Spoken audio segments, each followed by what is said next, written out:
learning and growth. Hello friends, welcome to my channel. And this channel and this series of videos is about new manager transition training. I share tips and tools for the people who are promoted newly into the managerial roles. Right. So, so today's video we will look at how to transition from individual contributor to people manager roles. And specifically, we will focus on the feelings and emotions of the new people leaders, and then what are the differences between individual contributors versus the people leaders. Okay. So now, the leap from individual contributor to the new people manager, it can be very overwhelming for the people who have never had any experience of supervising the team, right? So for them, they do not know how to proceed further. They do not know how to manage the team, and there is no training also available, right? So they feel kind of stuck somewhere, and emotionally also they get drained because they are confused on how to handle certain situations. So one thing we need to note here is, as an individual contributor, you excelled as an individual contributor, right? You excelled in your job, and then whatever outcome you had so far, that is completely controlled by you. Whatever outcome, whatever result you achieved, that can be attributed contributory to you, and you have taken a lot of efforts to achieve that, right? And also most of the times you would have worked independently, right? Most of the times you are independently worked, and without depending on others. So whatever got you here, it may not be sufficient to get you there, right? What I mean to say is, whatever you did as an individual contributor, and you were a star performer, and that is the reason why you got promoted. But those skills which made you the star performer may not be enough to become a star manager. Because in the management or in the managerial role, you need to work with the team. This is no more an individual activity, it is a teamwork, and you need to build the trust. And then so far you have controlled the outcome with your efforts, but now you need to let the go of control, because sometimes you need to let go of the control and allow the other people to work, because not everything you can do individually. And then you need to involve team at every stage, starting from the decision making process, to the planning, to the implementation, and the post implementation. Everywhere you need to involve your team. So let us deep dive into what is the difference between an individual contributors versus people managers. So for simplicity's sake, I call individual contributor as IC and people manager as a PM. So let us look at what are the characteristics of individual contributors, right? It is basically ability to perform, right? Mainly as an individual contributor, people look at whether you are able to perform your job well or not. And then what is your self accomplishments? You always talk about, okay, I have done this, this is done by me, kind of thing.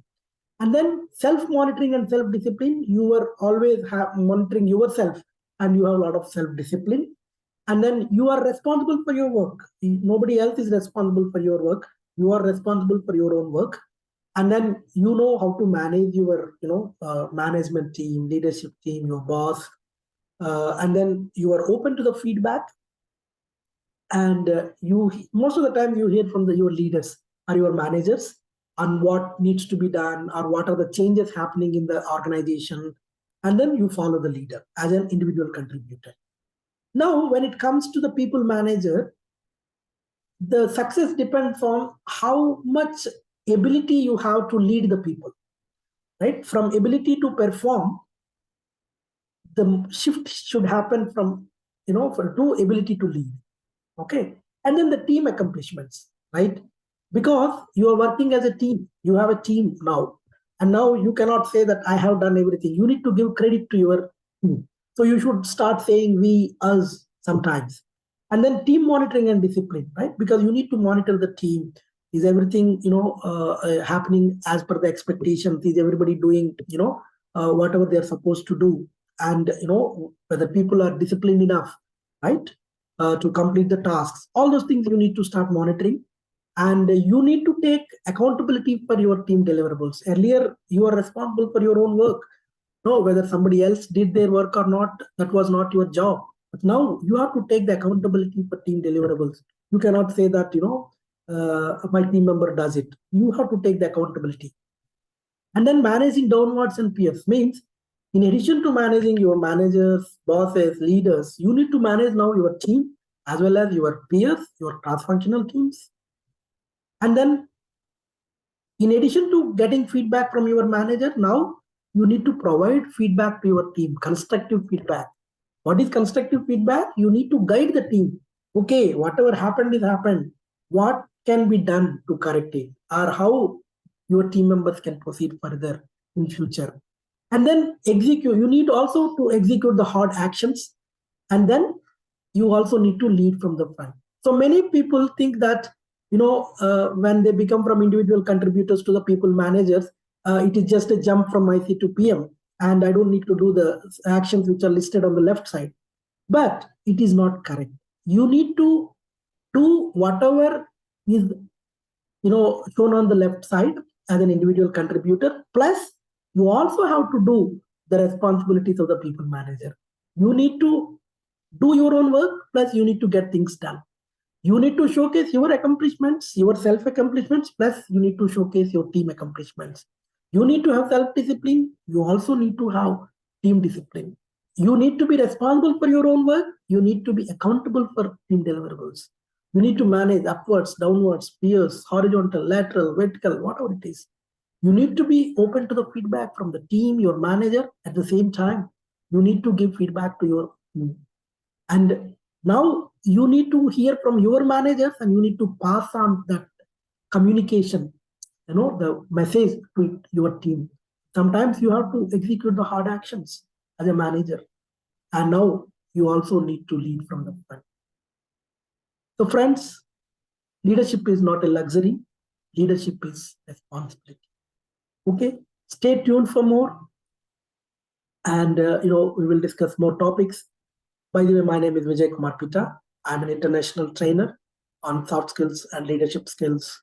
I also teach on mental well-being topics as well as cyber internet psychology, issues related to internet addiction and all. In this series of videos, I'll be more focusing on the how to become from star contributor, star performer to star manager. Okay, if you enjoy this video, please like it. Please share it with your colleagues, friends, family, so that they can also get benefited out of it. Please subscribe to the channel so that you can get the latest updates. And thank you very much. Have a nice day. Please take care of yourself. Thank you.